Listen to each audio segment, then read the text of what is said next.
Season 56, War number 2. Today we've matched up against MIBR, and the bans today are Corvus, Dazzler, Kushala, Onslaught, and Symbiote Supreme. My team is Emma Frost, Count Nefaria, and Iron Man. So, we have 6 fights today, 4 with Nefaria, 2 with Emma Frost. Iron Man is here for the synergy with Count Nefaria. That is going to place decelerates when Nefaria places a ionic debuff on the opponent. The reason we want these decelerates is because of the unfazed mastery.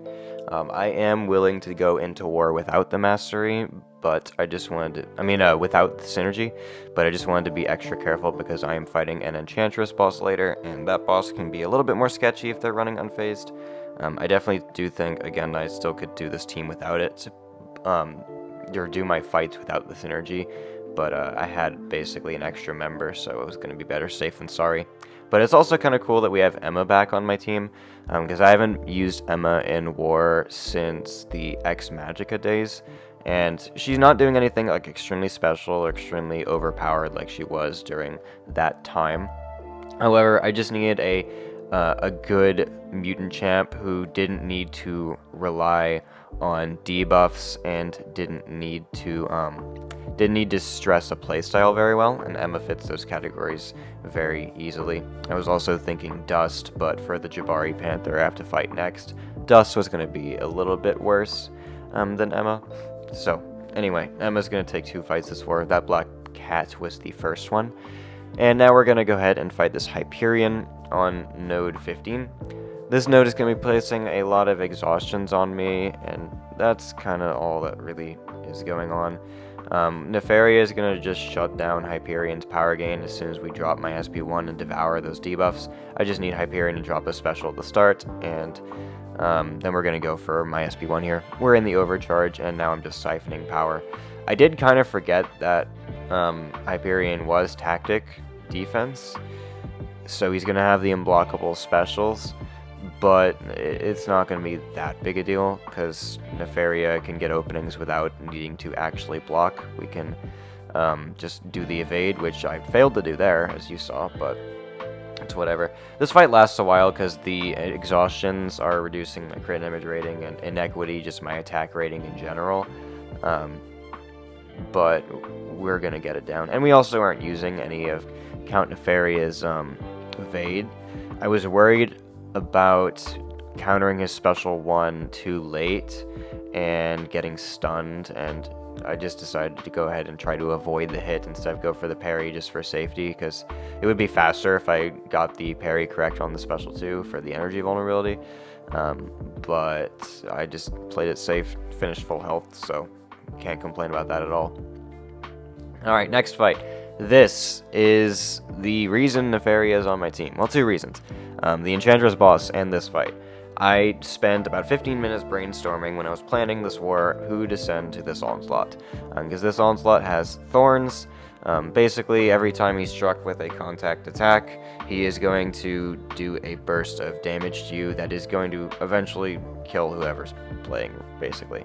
So, the reason I'm using Nefaria is because once we get into overcharge, we are going to have only non-contact hits. If overcharge expires, and we still have some charges left, we're still going to have a lot of physical resistance that is going to reduce the Thorns damage as well. We do need to deal with this Onslaught being basically always unblockable because of the Be-Like Water node, and we are going to be getting Narrow Shocks on ourselves when we drop the SP2 for the, well, we want to drop the SP2 for the Furies mainly, but when we place the Incinerate, it's not going to do any damage, and we're just going to get Narrow Shocks on us, but the energy resistance is, like, really high, so you can see here, like, we're barely taking any damage from the, Narrow Shocks that we got from the Incinerate. And I'm just healing like crazy. There's no despair in this fight reducing Nefaria's healing. So it's going very well. This is why Nefaria is on my team for this war, mainly because I knew this fight was going to be something that he would be like the best option for, and I couldn't think of a lot of great other champs to go there because I was just worried about it not going too well and they might die, because I think that was a rank 4 Onslaught if I remember correctly. So rank 4 versus rank 4 definitely helps that a little bit. Now we're fighting this Jabari Panther on node 34. I'm using Emma Frost here, start with a light attack because we are stun immune and are just tanky as hell if it goes wrong. And again, I needed a mutant champ on my team who didn't rely on debuffs. Emma Frost does not rely on debuffs at all, or just place them in general, not even rely on them. She does have a debuff on her SP2, but that's about it. We got horrific crit RNG on our basics, so we had like no prowess when I dropped that special, but it's okay. I'm running an invul mainly just because if the energize was becoming too much for some reason, I could push Jabari to an SP3. I was in no way, shape, or form needing to do that because she only has one energize active now. I was kind of expecting it to be a lot more frequent, the energize gain, but now she only has two and she's almost dead. I'm really trying to get her to drop a special one. She's not wanting to do that, and now she's in the hunt because she kept purifying the debuffs and not dropping the special, which is going to turn off my dexterity, which is super cool. So, unblockable and no dexterity is not a fun combo. I don't know how I was able to avoid that, because I felt like that would have hit me if I couldn't dex it and I was at the wall, because, again, she wouldn't drop specials for so long. But it didn't, so I'm not complaining. Okay, now we're gonna do... This is probably my favorite fight this war, actually. This is a Killmonger on node 41, which is Bubble Shield, Power Focus 2, and I think there's a root node. But this is hilarious because Nefaria versus Killmonger is one of my favorite matchups in the entire game. Because every time Killmonger gets a debuff, he's going to try to gain power. Nefaria is going to siphon that power gain back on himself. You also just have really, really easy special 1 counters to get your evade and energy vulnerability active. The SP2 you can't really do the evade on. You're also having non-contact attacks, so reverberation doesn't do anything. It's just like, this is just such a silly matchup, and one of my favorite matchups in the entire game is using Nefaria for Killmonger. So evade here, go for the SP2. We're not critting a lot because he has a bunch of crit resist and such, but it doesn't even matter. We're just doing so many numbers in red, and we're gonna go for this SP2 here. Another one. That's Discord notifications, me, not you. I don't know if you heard it. And then the guy goes down. So we only have one more fight this war. It's against a Enchantress war boss. Again, if I wasn't running the Iron Man synergy, this fight would... well, it wouldn't be more difficult if they were not running unfazed. If they weren't running unfazed, which I cannot confirm whether they were or not, this fight would be a lot harder. I still think it would have been 100% soloable, because Nefaria versus a Mystic is really hard to die against, honestly.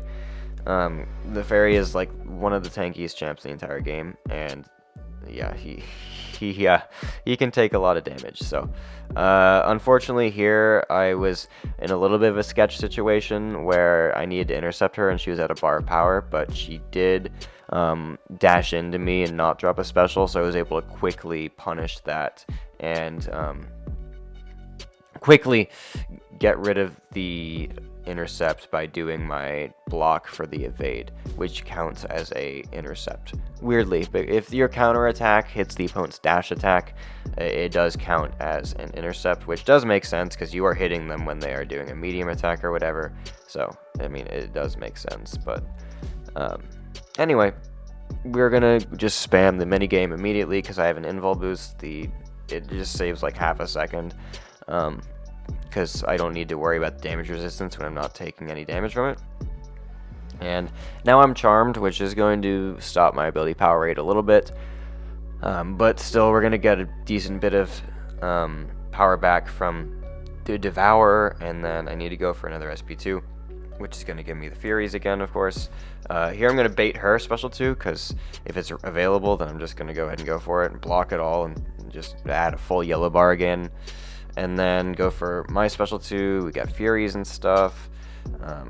This fight's going so perfectly fine.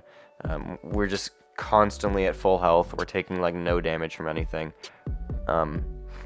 The only way this fight can really go badly is if I charge her spells a lot and then she does a damage back.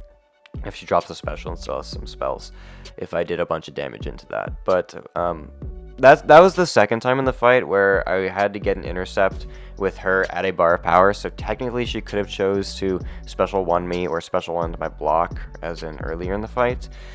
She did not. We'll happily take the fact that she didn't. But we would have been okay even if she did. We didn't fuel her stored up damage that much on that special too. I mean that last round of spells that she had. So she's at 6% now. We're tanking another SB3. I think this is only the second one we've took in this fight. And it's like, it wasn't really a fast fight, but that's not the point. The point is you can't die when you're playing Count Nefaria. So yeah, we're just gonna full yellow bar this Enchantress boss. And that is Count Nefaria for you. So I mean, he's so good. I love this guy so much. He's not the fastest attacker all the time, but he is just so tanky and so hard to die with. So absolutely love Count Nefaria. Anyway, thank you guys so much for watching this video. I'll see you in the next one.